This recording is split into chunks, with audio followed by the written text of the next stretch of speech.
is Law Weekly on Channels Television, showing today the National Executive Council NEC meeting of the Nigerian Bar Association, which ended on Friday the 7th of March in Ado-Ekiti, the Ekiti state capital.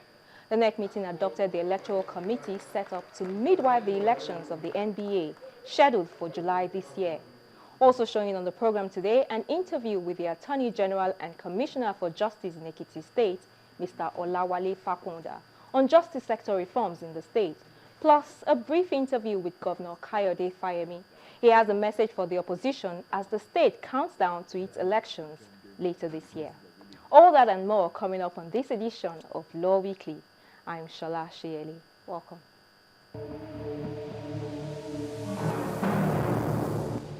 Ado-Ekiti, the capital of Ekiti State, played host to the leadership of the Nigerian Bar Association NBA from Wednesday the 5th of March to Friday the 7th. The occasion was the National Executive Committee NEC meeting of the NBA. Not to worry if you missed it or didn't qualify to attend, Law Weekly was there, and we have the details of what transpired in this next report.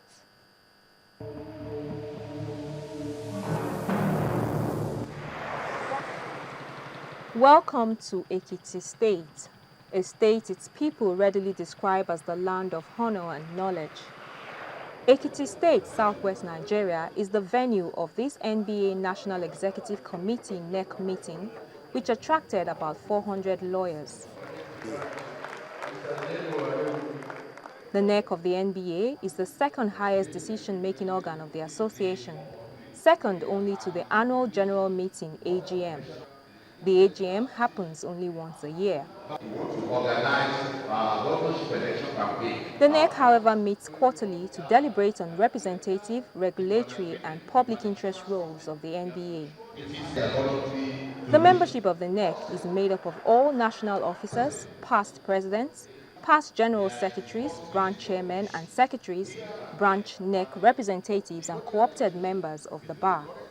And so it's this category of people, rightly described as the leaders of the bar, who are here in this hall in Ekiti to discuss issues bordering on security, the legal profession, governance, and the state of the nation generally. The governor of the state, Kayode Fayemi, is represented here by his deputy, Professor Modupe Adelabu, who formally declared the ceremony open. She welcomed the lawyers to the state and reiterated the resolve of the Fayemi administration to upholding the rule of law. On behalf of the government and people of Ekiti State, I welcome you all very warmly to our state, In Ekiti State, we do not pay lip service to the upholding of equity and justice as the lifeblood of a progressive society. Since the inception of this administration, we have worked with all stakeholders in affairs with structure and strengthen the administration of justice in the state. The state's Attorney General and Commissioner for Justice, Mr. Olawale Fakonda, reeled out some of the notable legal practitioners that the state parades, from Chief Afe Babalola to Chief Wole Olanipekun, Mr. Tunde Ajibade, Mr. Dele Adeshino, to Mr. Femi Falana, all senior advocates of Nigeria. With this array of eminent legal personalities and more, it declares that Ekiti has no choice but to be a reference point for best practices on all issues relating to the justice sector. The administration of criminal justice bill that for many years formed an important advocacy component of the NBA Criminal Justice Reform Initiative is now law in Ekiti State.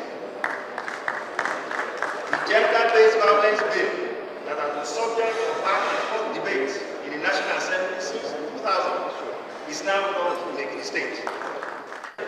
A list of what we consider modest achievements in the justice sector is long. However, we are affected by developments or lack thereof of developments at the center. We are particularly concerned about the limited attention paid to justice sector reform issues by the federal government.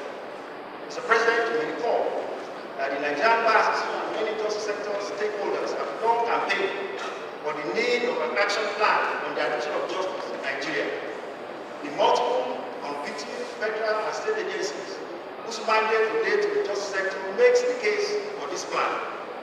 And current reality is multiple, overlapping, and sometimes incoherent interventions by federal and state institutions, leading to wastage of resources.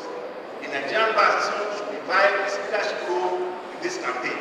The Chief Judge of Ekiti State appeared to toe the line of the Attorney General when he made a call for action. He urged the leadership of the NBA to stem some of the noticeable bad trends in the judiciary today. Some very senior members of the bar, even NEC, are now noted to be in the vanguard of a BD and 55 trial in our courts, more particularly in corruption cases involving politically exposed persons. The president of the bar, Okewali SAN, spoke on issues of the National Conference, the funding of the judiciary, good governance, law and order, and the 2015 general elections.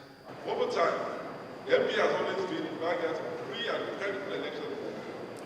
The bar will not be blaming this. As Nigeria prepares for another round of elections, especially with the forthcoming elections in Ekiti and Osun states, the Nigerian bar will hereby calls on the appropriate authorities, especially the legislature, to embark upon a speedy amendment of the Constitution and the Electoral Act to ensure free and credible elections in Nigeria. Further call on NEC to expedite action in putting the necessary structures, policies and plans in place as part of preparations for the 2015 elections. After the opening ceremonies, the lawyers took a break before reconvening for a closed-door session which lasted about 4 hours. Journalists who had been barred from covering the meeting waited outside. Of utmost concern to them was whether the ban on campaigns for the NBA elections would be lifted. When the meeting ended at about 7 p.m., the lawyers filed out one after the other. They looked tired and declined to comment on the discussions of the meeting. Off camera, some of them told Law Weekly that the ban on elections was still fully in place. We were also told that one of the presidential candidates had almost been barred from the contest. We were also told that the leadership of the bar had banned the lawyers from talking to journalists. In the end, the president of the bar, looking visibly tired, volunteered some information on what the NEC meeting discussed. We talked on the issue of the National Conference. We touched on the issue of what is happening in the Northeast. And of course, we also try to raise some kind of relief for members of our profession who have been displaced by this process. I also read out certain decisions which we should pass on to the security agencies about how to, in our view, tackle this problem, because this problem has to stop. We cannot continue. You remember that the NBA was one of the first callers for amnesty to Boko Haram, not because of any special love or whatever for them, more than those they are killing, but it was because we felt that if that would stop this carnage, give it to them. Unfortunately, they have turned it down.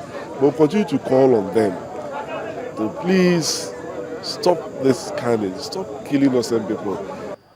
When we inquired about the ban on campaigns for elections, this is what the president had to say. We set up an electoral committee to conduct the elections. They will come up with their rules and regulations, which at the next NEC meeting will be confirmed, and we'll take that from there. So, the electoral committee has been set up to plan for and organize the elections. The members are Okeamechi SAN, who is the chairman of the electoral committee, while Sefia Balarabe will act as the secretary. The other members of the committee are Nasarawa Ibrahim and Oke Ohaga. The 3-day NBA NEC meeting ended on Friday the 7th of March, with the leadership of the bar paying a courtesy call on the traditional ruler, the Ewi of Ado-Ekiti. Armed with an indigene status and a change of clothes courtesy of the Oba, the president of the bar and his escort also visited the governor to thank him for the hospitality awarded to the leadership of the bar.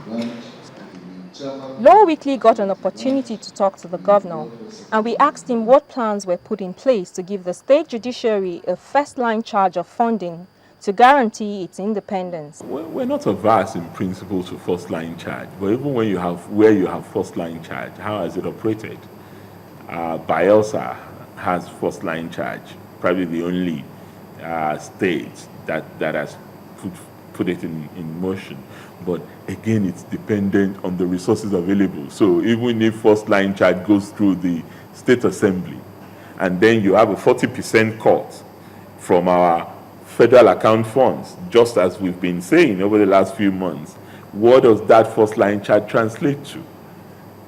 I think the commitment to support the judiciary is not dependent on having a first line charge. If you have a government that is really, truly committed to ensuring that the judiciary does not suffer, that government would do it regardless of whether it's a first line charge or not. It's just that we don't want to leave it to the whims and caprices of the occupants of the highest office in the state in order for the judiciary to consistently have untrammeled support from the government, so that that support will now be used to manipulate the judiciary itself. We also took the governor up on reports in the media that his administration was intolerant of opposition, especially as the election in the state draws closer. The only thing I brought into politics is my name, and I do not joke with my name at all. Integrity and character are the things that are the strongest point of this administration. So to that extent, if you malign my reputation, I do not do anything but take it to court. I won 2 billion naira in a case against people who did that in this state. I could have said, oh, I'm governor, chief security officer, I'm locking them up. No, I didn't do that. I went to court just to protect my name and to protect the integrity of the office that I hold. So for me, my advice to politicians particularly is stick to the issues. You want to contest against Fayemi, you even want to win an election against him. Luckily, I have a record. I am running on a record. Those who want to come in have no record to run on. So they can say whatever they like, but at least stick to the issues. He has done this, he has not done this. If you say, I have stolen money, then be very, very ready to back it up with independently verifiable evidence. Outside of that, you can do practically anything, and they do. This is one state where opposition politicians are running all over the place, taking their claim to the office. And I think it's fair in a democracy to do that. But no one could accuse this government of not allowing him or her to operate freely within the ambit of the law. If you do not operate within the ambit of the law, if you campaign when the Electoral Act says that you cannot campaign until 90 days to the election, then you have an issue, not with me. You have an issue with the electoral body and the law enforcement agencies. So don't accuse Fayemi when that happens to you, because it has nothing to do with me.